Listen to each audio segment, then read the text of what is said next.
Hi friends. சின்ன மருமகள் சீரியலில் பார்த்தீங்கன்னா எல்லாரும் சேதுக்கும் ஐஸ்வர்யாவும் கல்யாணத்துக்காக பார்த்தீங்கன்னா மண்டபத்துக்கு போகிறதுக்காக ரெடி ஆகின்னு இருக்காங்க. அப்போ அங்கே கருப்பு மாமா பார்த்தீங்கன்னா தமிழ்ச்செல்வி அந்த வீட்டுக்கு என்னென்ன நல்லது பண்ணா அப்படின்னு சொல்லிட்டு அது எல்லாத்தையும் பார்த்தீங்கன்னா ஒரு போர்டில் எழுதின்னு இருக்காங்க. சேது பார்த்தீங்கன்னா குளிச்சுட்டு வெளியே வராங்க. என்ன மாப்பிள்ளை கல்யாணத்துக்கெல்லாம் ரெடி ஆகிட்டியா அப்படின்னு சொல்கிறாங்க. அப்போ தமிழ்ச்செல்விக்கு இந்த வீட்டுக்கு என்னென்ன நல்லது பண்ணாலும் அதெல்லாம் நான் அந்த போர்டில் எழுதி வச்சுருக்கேன், பாரு படித்து பாரு அப்படின்றாங்க.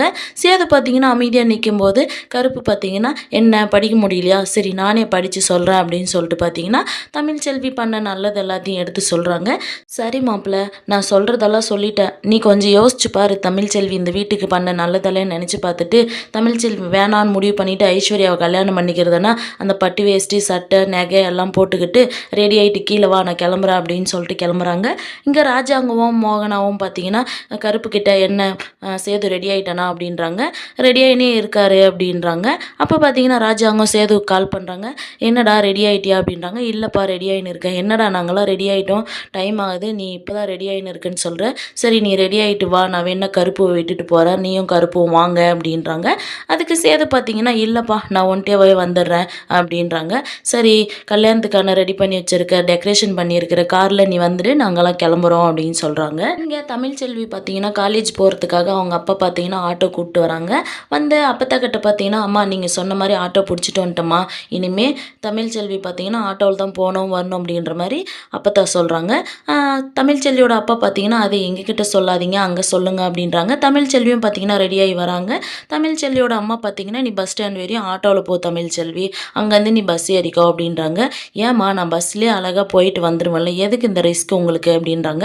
அதுக்கு அப்பத்தா பார்த்தீங்கன்னா என்னடி அந்த வீட்டில் தான் எல்லாரும் என்ன வயசாயிடுச்சு நான் அப்படின்னு சொல்லிட்டு நான் சொல்கிறத யாரும் கேட்க மாட்டாங்க, இங்கேயும் நீ அந்த மாதிரி நினச்சிட்டியா அப்படின்றாங்க. அம்மாச்சி அப்படியெல்லாம் இல்லை, சரி நான் ஆட்டோவிலே போகிறேன் அப்படின்றாங்க. தமிழ்ச்செல்வியோட அப்பா பார்த்தீங்கன்னா வாமா நானும் கூட வந்து பஸ் ஸ்டாண்ட் வரையும் வரேன்றாங்க. அதுதான் ஆட்டோ தான் என்னை எதுவுமே அங்கே விடுதில்லை, எதுக்கு. இங்கே ஒரு பக்கம் சேது பார்த்தீங்கன்னா எல்லாரும் சொல்கிறத பற்றி யோசிச்சு பார்க்குறாங்க. இந்த கல்யாணத்தை நம்ம பண்ணிக்கணுமா வேணாவா அப்படின்னு சொல்லிட்டு. அப்போ எப்படியாச்சும் நம்ம அப்பா கிட்ட பேசி இந்த கல்யாணத்தை நிப்பாட்டணும், சரி மண்டபத்துக்கு போயிட்டு நம்ம அப்பா கிட்ட பேசி எப்படியாவது இந்த கல்யாணத்தை நிப்பாட்டுறதுக்கான ஏற்பாடை நம்ம பண்ணணும் அப்படின்னு சொல்லிட்டு யோசிச்சுன்னு இருக்காங்க. ராஜாங்கம் பார்த்தீங்கன்னா சேதுவுக்கு திரும்பவும் கால் பண்ணுறாங்க. என்னடா ரெடி ஆகிட்டியா அப்படின்ட்டு. ரெடி ஆகினே இருக்கும்பா. ஏன்பா நாங்கள் மண்டபத்துக்கிட்டே போயிட்டோம், நீ இப்போ தான் ரெடி ஆகின்னு இருக்குன்னு சொல்கிற, கொஞ்சம் சீக்கிரம் வாப்பா முகூர்த்தத்துக்கு டைம் ஆகுது அப்படின்றாங்க. சரிப்பா தான் நான் கிளம்பிட்டேன் அப்படின்றாங்க. சேதுவும் பார்த்தீங்கன்னா கீழே இறங்கி வந்து ஆளில் வராங்க. என்ன யாரும் காணும், எல்லாரும் மண்டபத்துக்கு போயிட்டாங்களா அப்படின்ட்டு வந்து யோசிக்கிறாங்க. அங்கே திடீர்னு பார்த்தீங்கன்னா ஐஸ்வர்யா வந்து ஷாக் ஆகிற மாதிரி கத்துறாங்க. என்ன இது திடீர்னு இப்படி கத்துற, என்னம்மாம்மா நீங்கள் இப்படி பயப்படுறீங்க, நீங்கள் ஒரு வீரர் அப்படின்னு சொல்லிட்டு நினச்சா நீங்கள் எந்த மாதிரி பயப்படுறீங்க அப்படின்றாங்க. என்ன கோலை மாதிரி பின்னாடி வந்து கத்துனா பயப்படாமல் இருப்பாங்களா அப்படின்றாங்க. இங்கே யாரையும் காணோம் அப்படின்னு சொல்லி சேது கேட்குறாங்க. எல்லாரும் மாமா மண்டபத்துக்கு போயிட்டாங்க, ஏன் நீ போலியா, நீ இங்கேயே இருக்க அப்படின்றாங்க. நான் பார்த்தீங்கன்னா உங்களோட தான் வருவேன்னு சொல்லிட்டேன், கல்யாணத்துக்கான டெக்கரேட் பண்ணியிருக்கிற காரில் தான் நான் மாமா கூட வருவேன்னு சொல்லிட்டு நான் எல்லாருக்கும் சொல்லிட்டேன், வாங்க மாமா போகலாம் அப்படின்னு சொல்கிறாங்க.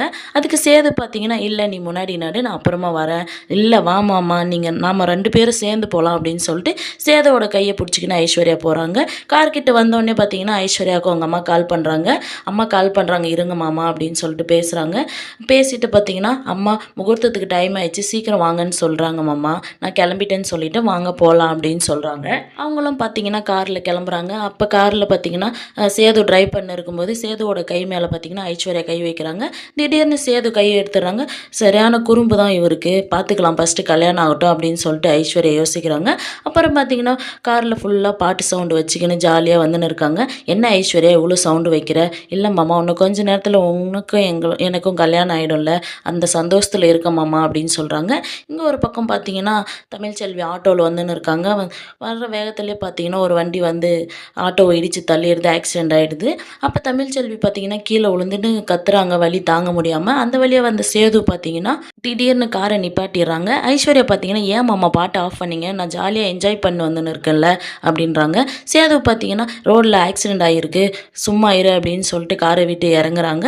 இறங்கிட்டு பார்த்தீங்கன்னா ஏதோ மாசமாக இருக்கிற போகிற புள்ள அடிபட்டு கீழே விழுந்திருக்கு அப்படின்றாங்க. ஐஸ்வர்யா பார்த்தீங்கன்னா அதுக்கு நாம் என்ன மாமா பண்ண முடியும் அப்படின்றாங்க. அப்படியே வா போக முடியும், வா போய் பார்க்கலாம் அப்படின்னு சொல்லிட்டு வராங்க. வந்து பார்த்தா பார்த்தீங்கன்னா அது தமிழ்ச்செல்வி.